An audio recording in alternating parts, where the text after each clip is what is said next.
webinar. So I hope the quality will be good enough that I can broadcast it and then put it on the IKNOW website for members only to watch later. I hope I'm kind of planning that to add the webinars to members only learning content. But you are not on the screen, so I won't be sharing you. So don't worry about it. So yeah, if you have questions, just the comments or private chat, and I will get to that.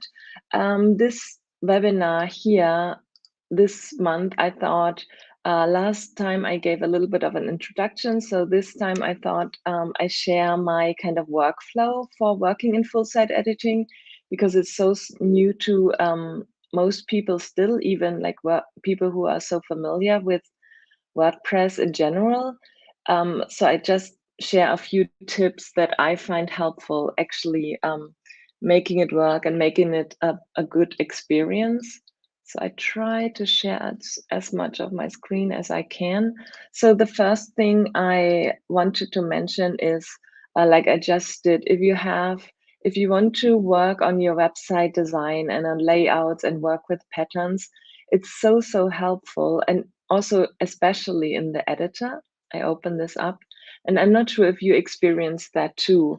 The editor, like building up the sites, especially if you have posts active, is always a kind of slow a little bit, for me at least. I don't know if it's my connection. So this will probably be optimized as well, that it's just loading faster. This a little bit annoying if you have posts. So yeah, if you can create space on your screen, if you really want to work on your website design, this is very helpful. And if you don't have a bigger screen, I really love working on my laptop, so I'm always on a smaller screen if I can, but you can actually use like Command plus, Command minus to create more space. So I actually sometimes do that I just go in and out of my screen to have more space. I think that's really helpful if you have like a smaller laptop. I would recommend doing that.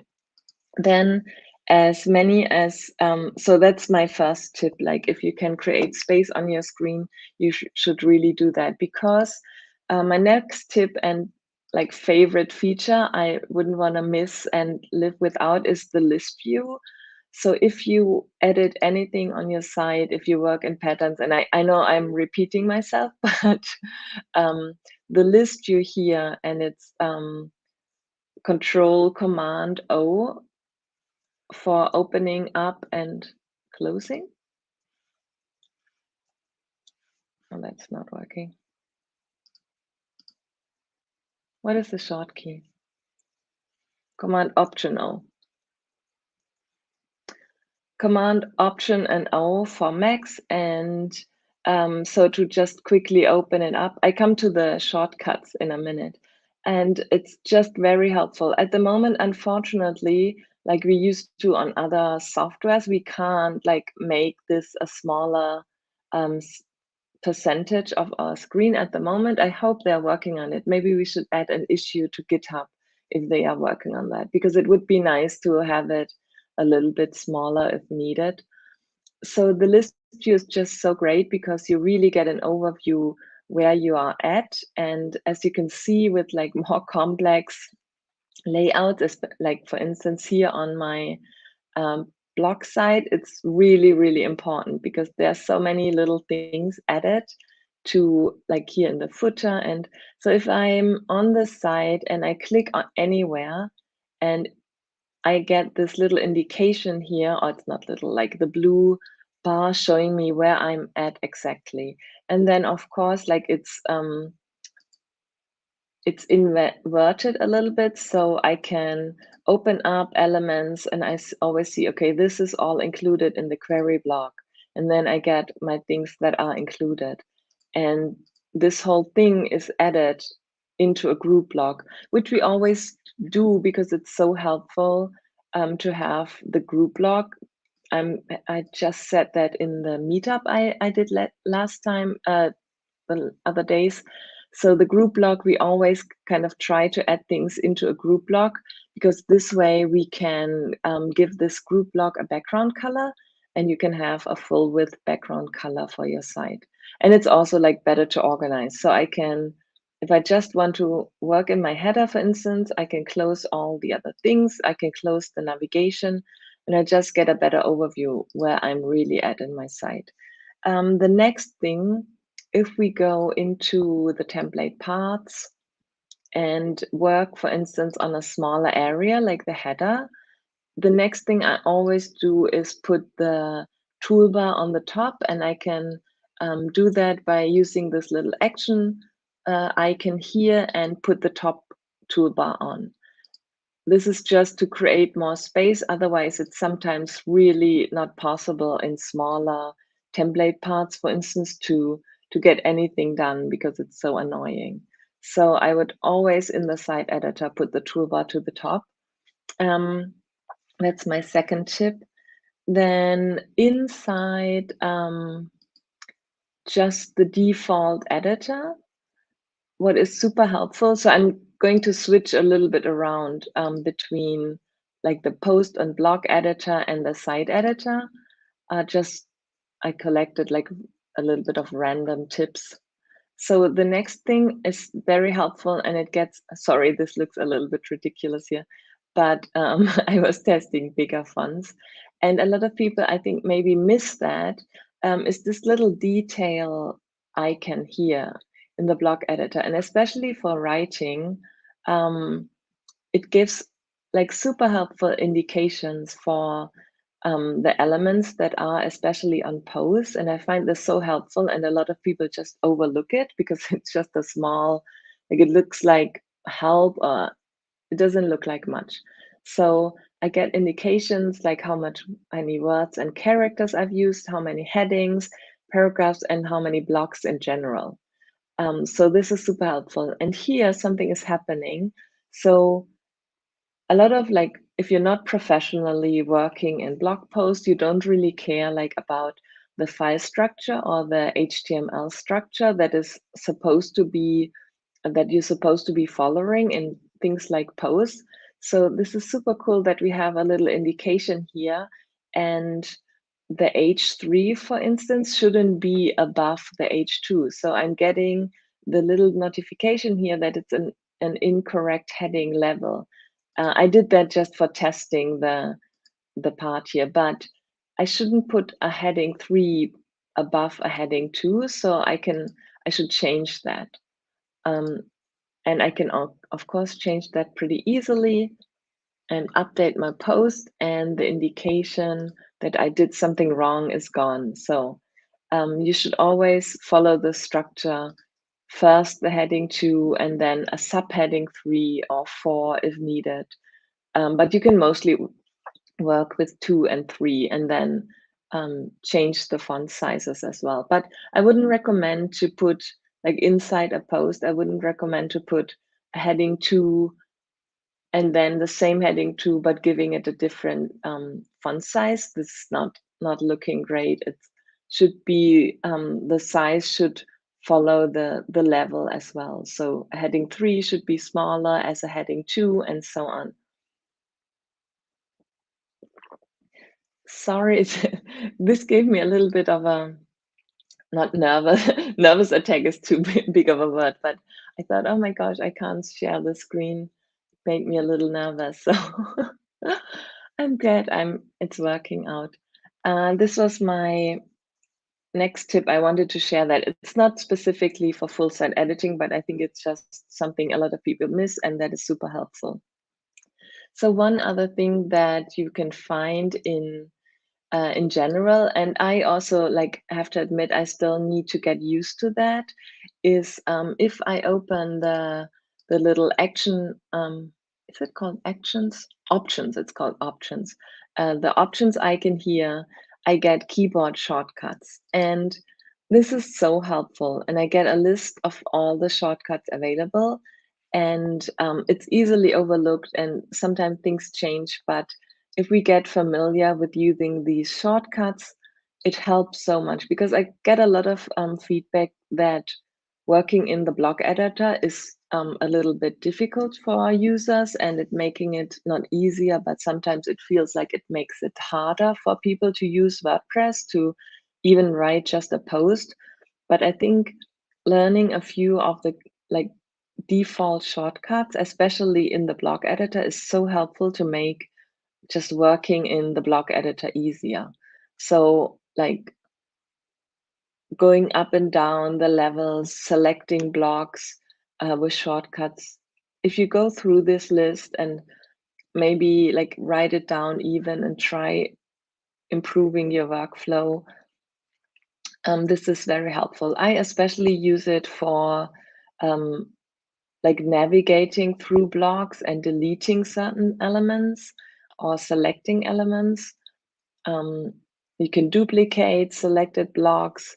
So if you try out the shortcuts and kind of go through that, it's really, really helpful. So I wanted to mention that. You can maybe even like put it on a separate screen and test that out. I will delete that heading now. It's kind of scary. Then let's go back to the site editor. And I did a little YouTube video and added this to the I Know Blogs YouTube channel. Maybe you can check it out. I will add more videos today. And I also started I Know Blogs on TikTok if you want to join. I'm kind of playing around with adding short videos there. I don't know if I can reach our TikTok channel to show you. It's I Know Blogs.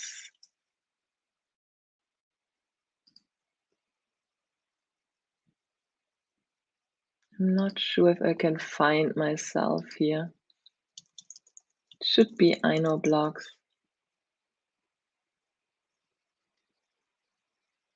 Yeah, so this is us. If you want to follow us, I just started like a little first video yesterday, but I will add more just to kind of do the same as on YouTube, but just smaller snippets.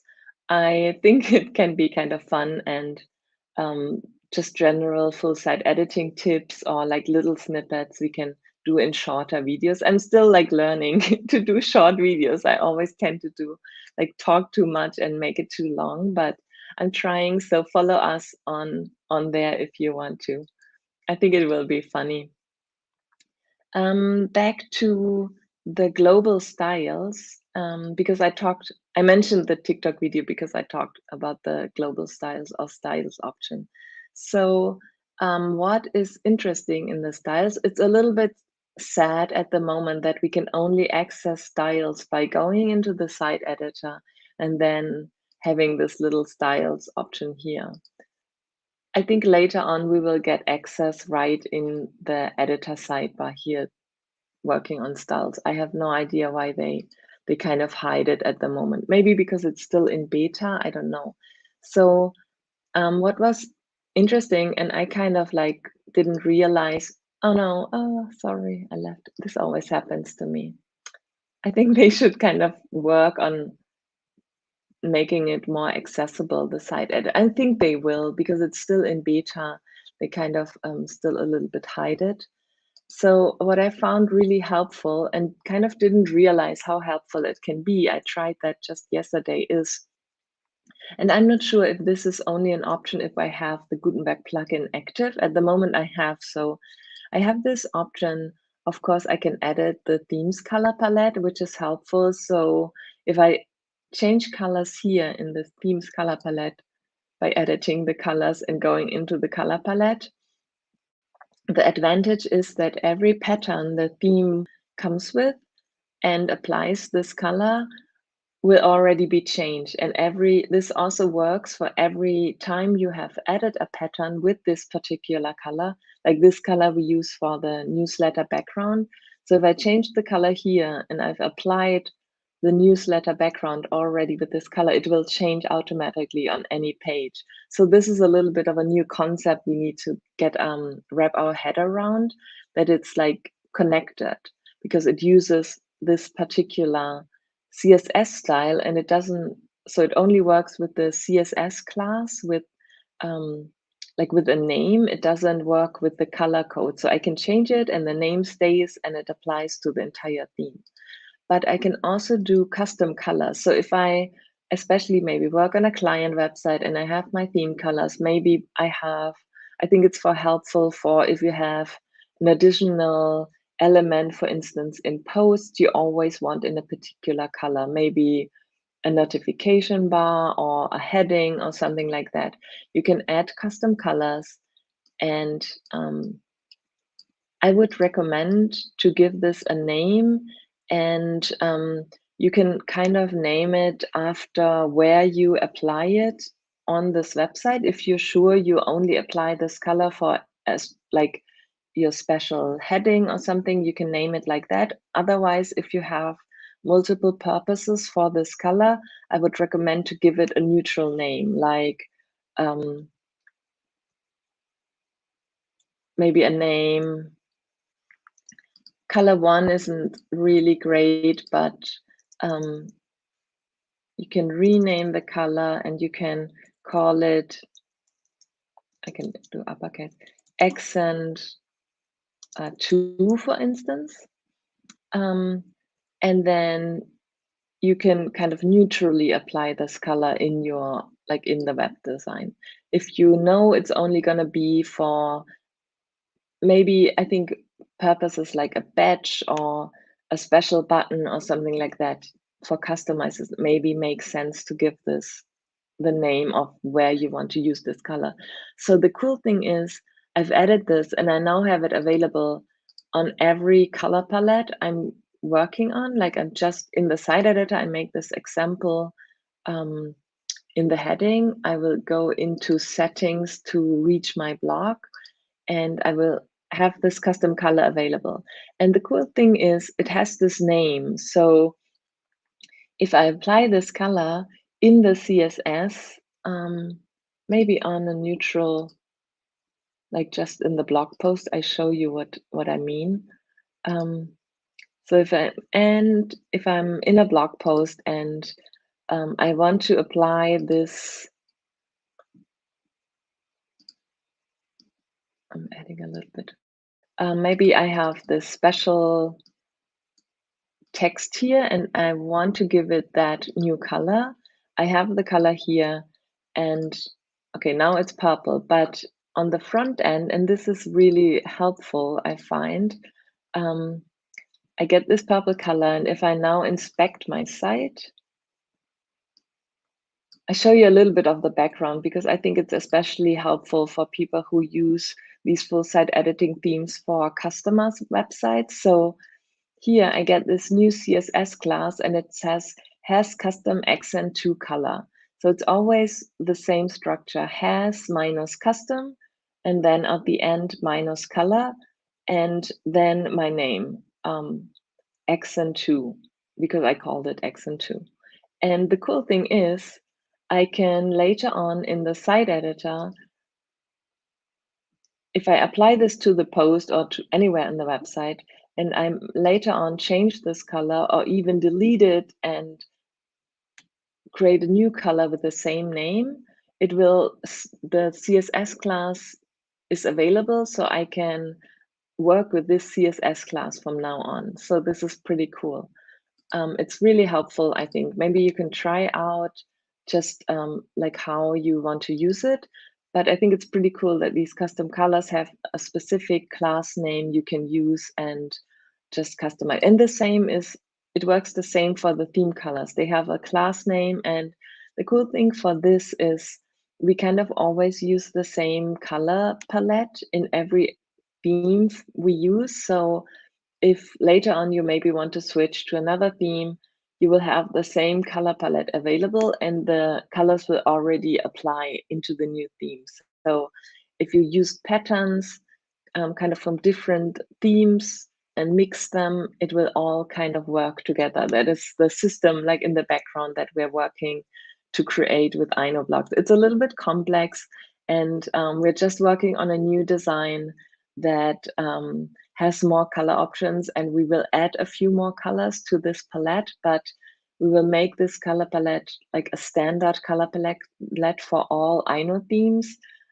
So we can always work with the same color, and then it's like the goal is, like I said before, like we can mix and match patterns from different themes together, like create a whole big library of patterns, and also make it easy to switch themes. So your color palette will always be familiar and all the other settings will familiar, like things in the blog. So I just wanted to mention that, how you can kind of work with these custom colors and also like create more useful things for client websites. So additionally, I wanted to, I'm kind of losing track of time here because we started late. So if you're like, oh, maybe talk about something else, or this is boring, Ellen, just let me know in the comments.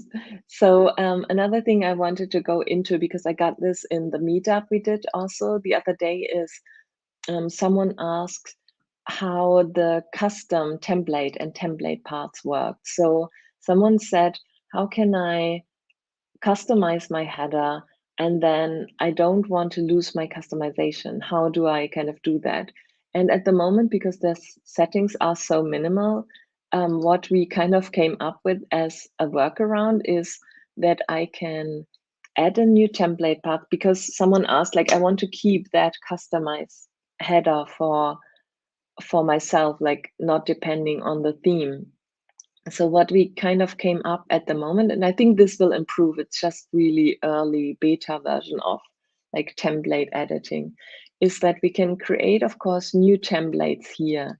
And I can also, this is the template area. So at the moment, we have header and footer template areas. So I can create template parts that are applied to headers and template parts that apply to footers or general. What that means, if I choose the header area, it means that later on, if I like want to switch headers, I have this newly created template part available to switch to. It gives me that option. I will show you in a minute. So I can maybe call that header just for now. This is not a good naming practice, but I apply the header area. I call this my header. I create a new header. And what I then kind of did was, I go into that header, the one that I want to save. I select the outer group layer and I copy my content. And then I go into the template parts, into my custom header. And as you see here, it's already not called Marconi, so it's not dependent on the theme. It's created by me and totally independent from the theme.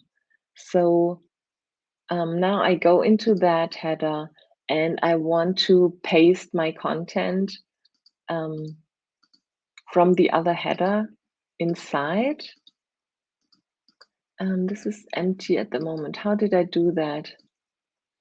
I think I just created a paragraph and then inside after, and then I just copy paste. Yeah, that's how I did it. So I copied my group block and then I created a new, like an empty block. It's a little bit of a hack, but I think it could be very useful. I removed that outer paragraph I just added. So now I have my copied content from this header and I can save it to my header with the same like copy, and I now have this already like forever available and copied to my header. This way I can change the theme and still have this available to work with. So this is kind of a simple workaround. You can do the same with template parts.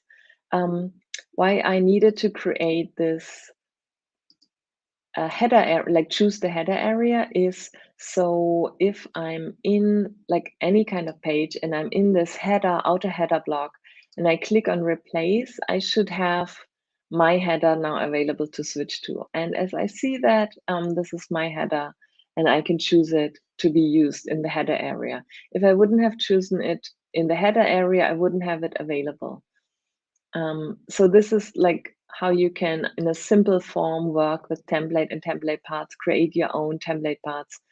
And I haven't actually tried if the custom colors are theme dependent or not. I think at the moment the custom colors are theme dependent, but later on you will definitely have a styles export import option, which is not available at the moment, but you will have, I think, this pretty soon. So you will be able to export and import your custom styles, like global styles, and then switch them over to your own theme. So you could really create a custom color palette and switch this color palette over to different themes, which is also very helpful. So it's like an added layer of global styles for you to work on, not depending on the theme. That is the goal. So yeah, I wanted to show that, and let me check on my list. Just in general, now I have just a few things I wanted to mention in regards to working with our INO blocks, because I get this question quite a lot. So one of the things is that our grid block, I think, is very helpful to work with, but it's also a little bit difficult to get your like grasp like how this actually works. So again, I always open the list block, the list view to kind of see what I actually created. And that's why we are creating patterns, because these, like, even simple layouts can be quite complex, complex how we build them, and it takes quite a long time. So it's really helpful to work from patterns. And one of the other things I wanted to mention, if you have any like pattern you need, like say, oh, I need 4 columns and an image, heading, and text, and I want it to be responsive, like perfect, and I don't want to create it myself, please just tweet me, comment me, email me, or anything, and let me know, and I will quickly add it to our library, because I'm working on a general library at the moment, like 2 buttons, like simple things. We will all add that, but if you have something like that is you really need at the moment, and you like kind of are annoyed that it's not there yet, please let me know. So again, for the grid block, the list view is super important. And then also something that a lot of people are maybe not super aware of is that we have created this grid to be responsive. And if I click on the individual grid items, the grid items are just the containers for anything inside the grid. So I would never place anything in the grid that is not inside a grid item, because via the grid item, I have all the settings for CSS Grid. So it's just CSS Grid settings. So our grid block is always a 12-column grid. So it has 13 lines. It starts here with line 1 and ends with line 13. And this is here, if you have the positioning open, are these lines that you see.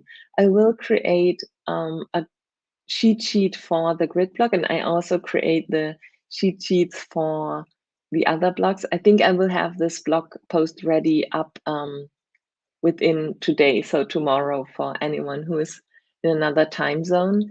So you have to be aware that you have tablet and mobile here in the grid view, and depending on the grid, we switch these around. And in the pattern, this is all like works perfectly.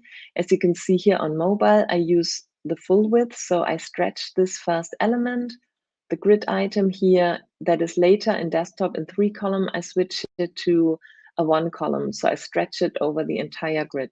Then on tablet, I switch to I change the columns, and on tablet, so it's already the 3 columns. So it's like the first item, grid item here in this 3-column stretches from the first column to the 5th, and then the next grid item from the 5th to the 9, and the next grid item from the 9th to the 13th. So this is how we build these 3 column. And the same in tablet, and in mobile, it's 1 column. At the moment, the grid block is still kind of in its first early version, unfortunately, and I want to improve that because it doesn't really perfectly work with the tablet and mobile previews we have available here. So unfortunately, I wouldn't recommend to use the previews at the moment.